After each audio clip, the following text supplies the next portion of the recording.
would like to welcome the audience and high-esteemed speakers to the event entitled Exploring Insights into Existential Questions Based on Science and Religion, which is a groundbreaking event as a subject matter by focusing on scientific and religious discourse based on existential questions.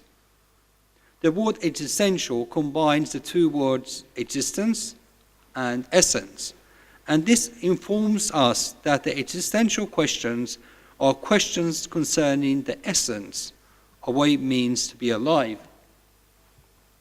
What is my true nature? What is the meaning and purpose of life? What happens when we die? What is the reason for existence of the universe? It is possible to present very subtle ideas in very simple English without really kind of referring or getting lost in a jargon of jungle, jungle of jargons. That's the worst thing that scientists do. Now, my own background is actually theoretical physics, and I especially studied quantum mechanics because I thought that was the most wonderful thing in physical sciences. Something very grand was happening there. So I focused on it. And I was taught by perhaps the number one quantum physicist in the country, Sir Roger Penrose. I come from the right pedigree. So not some hippie physicist, yahoo, like that. Okay, so what is my presentation? You see, the existential question that we are kind of addressing is simply saying simple English. Normally we say where, when, how, etc. This is how human beings interact with using this where, when, how questions. But the most important question human beings forget to address is what? What is this? Who am I? And what is the nature of reality in front of me? What is the question? Existence. What is this? And that is the way we begin the journey.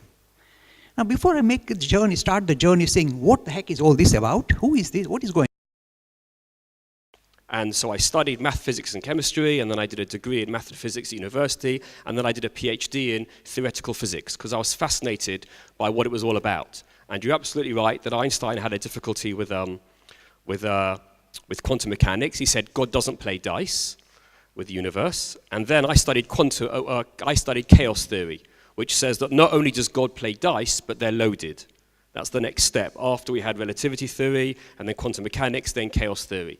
And these are very complex ideas. And I believe, by the way, that every educated person should know a bit about them. I've got to be honest with you. These questions are really important. You wouldn't call a person today educated if they didn't know basic literature, if they hadn't read Shakespeare or some of the great novels of the different cultures of the world, Russian novels and so on. In a similar way, an educated person knows the basics of what is science, what does relativity theory say, what is chaos theory, so we have a better understanding, and of biology as well, of what our world is. So these different areas are very important, which is why questions are so important. So the concept of living beings having a soul may be beautiful and reassuring and a very important tool for imposing an ethical standard of living on the adherents of a faith. But what can science say about the existence of a soul? Well, the fact of the matter is that we have no scientific evidence supporting the existence of these entities. And I might add, the question of a soul was just one example I picked, considering its significance in Zoroastrianism. A similar rationale may be applied, as we've discussed, to other questions such as the existence of God. We have no evidence of such a being existing.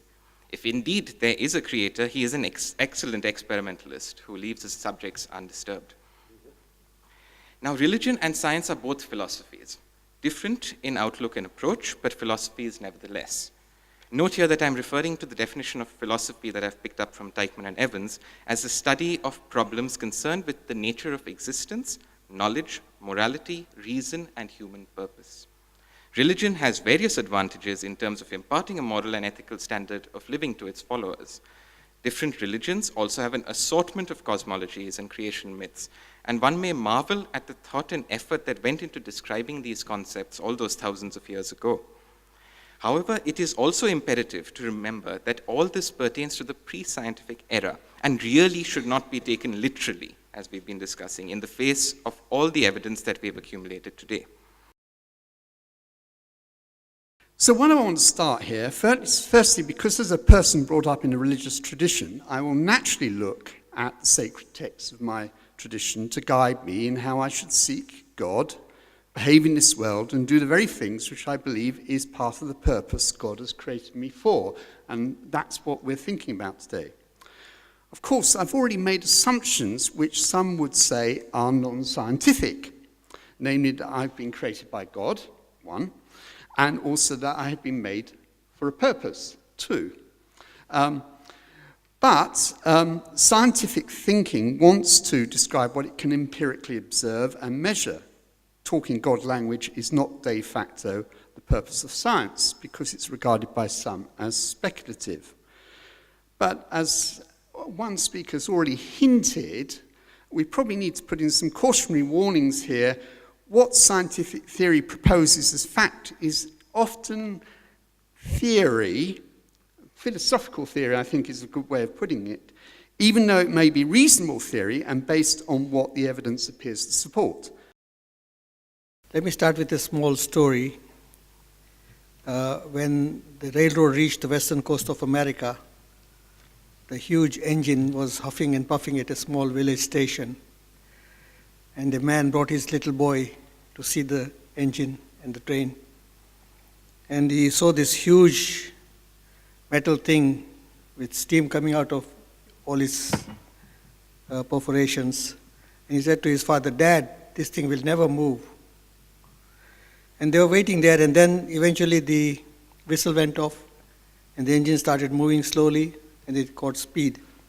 It was so fast now that the boy said to his father, "Dad, this thing will never stop." So our belief in reality is somewhat like the little boys. Sometimes we believe that it will never go off, sometimes we believe it will never go on. I'm not a scientist, but I'm a Jain. And when I say I'm a Jain, that means every Jain is a scientist anyway. So I'm grateful to the organizers for giving me this opportunity to present the Jain view on existence based on scientific principles.